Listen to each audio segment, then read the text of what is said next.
नमस्कार बंधुओं, मैं डॉक्टर दयानिधि सेवार्थी अपने इस चैनल वसुधा संदेश टीवी पर आप सभी का स्वागत करता हूं। बंधुओं, आज हम एक ऐसे सामाजिक कार्यकर्ता जो समाज में 2015 से यूं कहे तो 2000 से ही लगभग वो लगे हुए थे समाज के छोटे से छोटे इकाई तक अपनी सेवा का दान देने में, और सेवा का दान देने में इतने निस्वार्थ भाव से, और चलते चलते 2015 तक उन्होंने अपने सेवा के कार्य को एक संस्था का रूप दिया। उत्तराखंड दिव्य समाज के निर्माण में उन्होंने भव्य अपना सहयोग दिया, और हमारा सौभाग्य है कि आज के हमारे इस कार्यक्रम में वो हमारे साथ जुड़े हुए हैं और जुड़ कर के अपने विचारों को रखेंगे। तो मैं ऐसे उत्तराखंड दिव्य समाज के संस्थापक, और संस्थापक नहीं, वो कहते हैं कि मैं एक सेवक हूँ, तो ऐसे संस्थापक, अध्यक्ष और सेवक कहूँ जसपाल सिंह जी जो हमारे साथ हैं, मैं उनका स्वागत करता हूँ अपने इस चैनल पर। जसपाल जी, आपका बहुत बहुत स्वागत है। जसपाल जी, आप जो है सामाजिक कार्यकर्ता के रूप में उपस्थित हैं। मैं आपके कार्यों को कई वर्षों से देख रहा हूँ, समाज देख रहा है। आपको बड़े संघर्ष का सामना करना पड़ा। तो आज के समय में समाज की सेवा के लिए हम यूँ कहें कि समाज में किस चीज़ की ज़रूरत है, समाज की सेवा हम कैसे करें, ये संदेश आप हमारे इस चैनल पर देख रहे दर्शकों को ज़रूर दें, और उनको आपके माध्यम से हम एक सामाजिक सेवा के साथ जोड़ना चाहते हैं। तो आपका इस विषय में क्या राय है? मैं आपके चैनल को वसुधा संदेश चैनल के से जो नाम जाना जाता है, मैं उसका धन्यवाद करना चाहता हूँ। और जैसे आपने कहा कि सेवा का भाव, लगभग मैं सन 2000 से मैं इस काम में लगा हुआ था, तो मेरे दिमाग में एक बात आई कि बहुत सारे लोग जो हैं, या बच्चे जो होते हैं, अनाथ होते हैं, जिनको शिक्षा का नहीं मिलती है, उनको खाने की व्यवस्था नहीं होती। इस प्रकार से हमने कई ऐसे काम किए हैं जो निरंतर रूप से हम 2015 में आकर के हमने एक संस्था का गठन किया जिसका नाम था उत्तराखंड दिव्य समाज। इसके माध्यम से हमने बहुत सारे क्लस्टर एरियो में जो है गरीब बच्चों के लिए शिक्षा, मैंने उनको पढ़ाया भी है और उनको किताबें बांटी हमने, और कपड़ों की व्यवस्था भी की हमने उनको। हर तरह का, चाहे वो कोरोना काल का समय क्यों न रहा हो, अभी जो पिछले 2020 में था, उस दौरान भी हमने उनको बहुत सारी जो है राशन की व्यवस्था, खाने पीने की व्यवस्था भी की हमने। तो आपने बहुत ही सुंदर तरीके से बताया कि एक साधारण जो समाज सेवा में उतरे तो उनको शिक्षा, उनके वस्त्र, उनके आवास, स्वच्छता के लिए हम कार्य करें। तो मैं आपसे जानना चाहूँगा कि मैं एक सामान्य साधारण व्यक्ति हूँ, अगर मैं चाहता हूँ कि मैं समाज सेवा करूँ, तो मैं उस समाज सेवा में मेरा क्या योगदान हो सकता है, और मैं किस तरह से अपना योगदान आपके साथ मिलकर कर सकता हूँ? तो आप हमारे दर्शकों को भी ये बताने का एक मार्गदर्शन दें कि अगर हम उत्तराखंड दिव्य समाज से हम जुड़ना चाहें इस संस्था से, या फिर हम अपने सामाजिक सेवा में योगदान देना चाहें, तो हम किस तरह से योगदान दे सकते हैं? जी, ये आप सवाल आपने बहुत अच्छा किया कि आप कोई भी हमसे जुड़ना चाहता है, वो किस लिए जुड़ना चाहता है, कैसे जुड़ना चाहता है। तो इसमें तमाम तरह के सहयोग की बात कर सकता हूँ मैं। जैसे आप अपने चैनल के माध्यम से हमारी संस्था का प्रचार प्रसार भी कर सकते हैं, और आप अपना सहयोग भी दे सकते हैं इसमें। तो इसमें कोई कहने की बात नहीं, ज़्यादा नहीं, मैं बता सकता हूँ आपको। बहुत सारे लोग अपने श्रम के बलबूते पे करना चाहते हैं, या कोई अपने धन के उसमें करना चाहता है, कोई अपना जो है किसी तरह न किसी रूप में वो सेवा देना चाहता है। इसमें कहने की बात नहीं। और कई लोग ऐसा होते हैं कि जो अपने विचारों से भी हमें सेवा देना चाहते हैं। जी, आपने बहुत ही सुंदर शब्दों में हम सबको, हमारे दर्शकों को बताने का एक मार्गदर्शन दिया है। बंधुओं, जो भी हमारे इस सनातन संदेश टीवी चैनल से जुड़े हुए हैं, देख रहे हैं, यदि अभी तक इस चैनल को सब्सक्राइब नहीं किया तो सब्सक्राइब ज़रूर कर लें। बेल आइकन भी प्रेस कर ले, क्योंकि हमारे इस चैनल पर जो वीडियो आते रहेंगे वो आप तक सीधे पहुंचते रहें, ताकि हमारे जो अच्छे विचार हैं वो जन जन तक पहुँचे। तो मैं आज जसपाल जी से मैं बात कर रहा हूं। और बंधु, आज कितना उत्तम आज का दिन है। अंतर्राष्ट्रीय मातृभाषा दिवस पर कल हमारे उपराष्ट्रपति जी ने भी सभी सांसदों से पत्र लिख कर के आग्रह किया था जो स्थानीय भाषा है उसको आगे बढ़ाया जाए। तो इस क्षेत्र में जसपाल जी आप क्या कर रहे हैं, या आप किस तरह से लोगों को मातृभाषा के विकास में जोड़ना चाहेंगे? जी, आज मैं इस चैनल के माध्यम से जितने भी दर्शक इस चैनल को देख रहे हैं, मैं सबको मातृभाषा दिवस का भी बधाई देना चाहता हूं। और मैं समझता हूं कि हिंदी हमारी जो मातृभाषा है सबसे सरल और सहज है, हर दिनों तक की गहराइयों तक पहुंचती है।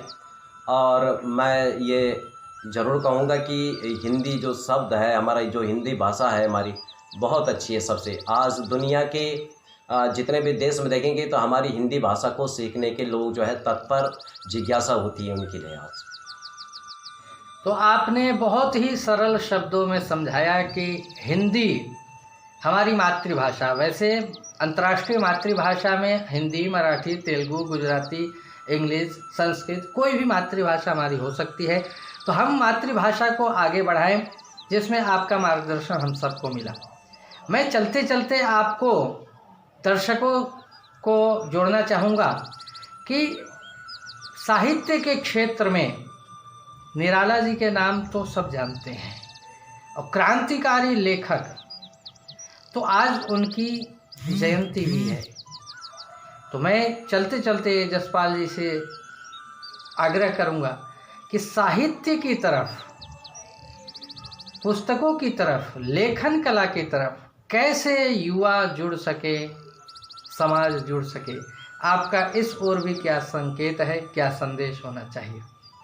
भारती जी, आपने कहा कि साहित्य की तरफ कैसे हमारी युवा आने वाली पीढ़ी कैसे जुड़ सकती है।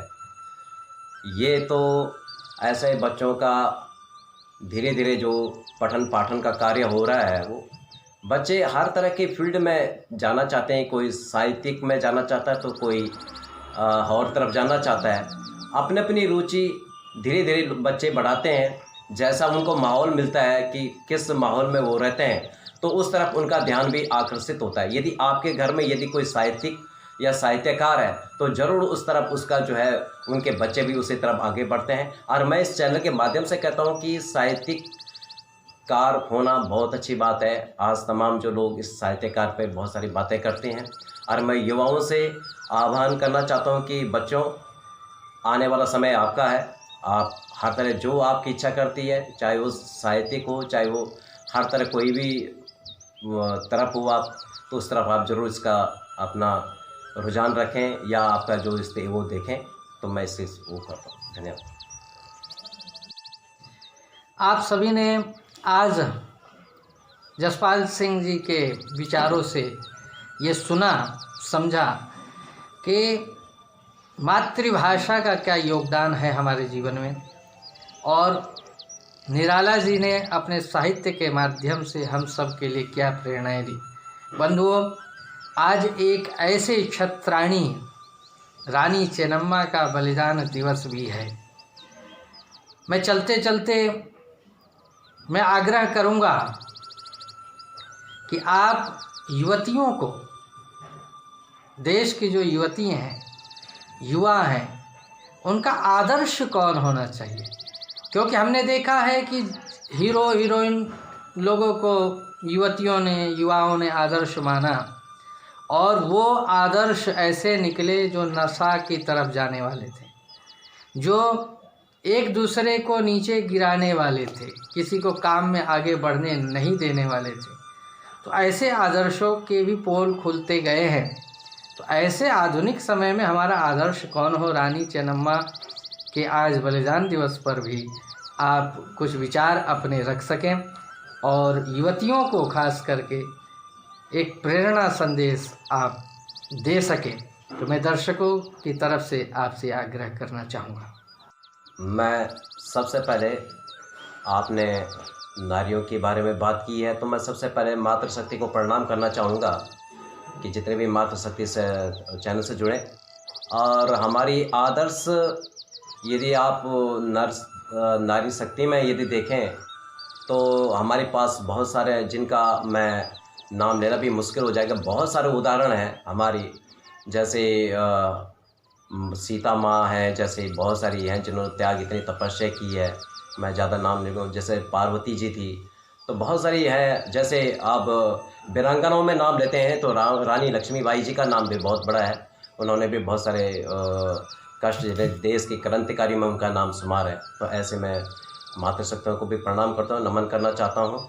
तो इस तरह से ये कई आदर्श हैं, एक का नाम लेना ये बहुत मुश्किल हो जाएगा, किसी को बराबर आंकलन करना ही बड़ा मुश्किल है। तमाम भारत की जो ये धरती है वीर वीरांगनाओं से परिपूर्ण है और त्याग तपस्या से परिपूर्ण है। तो मैं इसके लिए ज़्यादा इसके गहराइयों में नहीं जाना चाहता हूँ। जो जो नाम है मैंने उनके सामने आपको करा, और बहुत सारी ये वीर माता में गरिमाएँ हैं जो उनको मैं करता हूँ। तो बंधुओं, आज हमने देखा कि अपने कौशल से, अपने प्रतिभा से, बहुमुखी प्रतिभा के धनी आदरणीय जसपाल सिंह जसवाल जी हमारे बीच में हैं, और इन्होंने अपने व्यस्ततम समय में से हमारे लिए, हमारे इस चैनल के लिए समय निकाला है। तो मैं सभी वसुधा संदेश टीवी चैनल के दर्शकों की ओर से आपका बहुत बहुत आभार व्यक्त करता हूं, धन्यवाद करता हूं कि आपने हमारे इस चैनल को समय दिया और आपने बड़े ही सरल शब्दों में, कम समय में समझाने का प्रयास। पर्यावरण स्वस्थ समाज, आओ मिलकर करें प्रयास, यही हमारी शुभकामनाएं हैं। शुभ वह, धन्यवाद। बंधुओं, आप सभी हमारे इस वसुधा संदेश टीवी चैनल से जुड़े रहे, इसके लिए सभी का मैं डॉक्टर दयानिधि सेवार्थी आभार व्यक्त करता हूं, धन्यवाद करता हूं।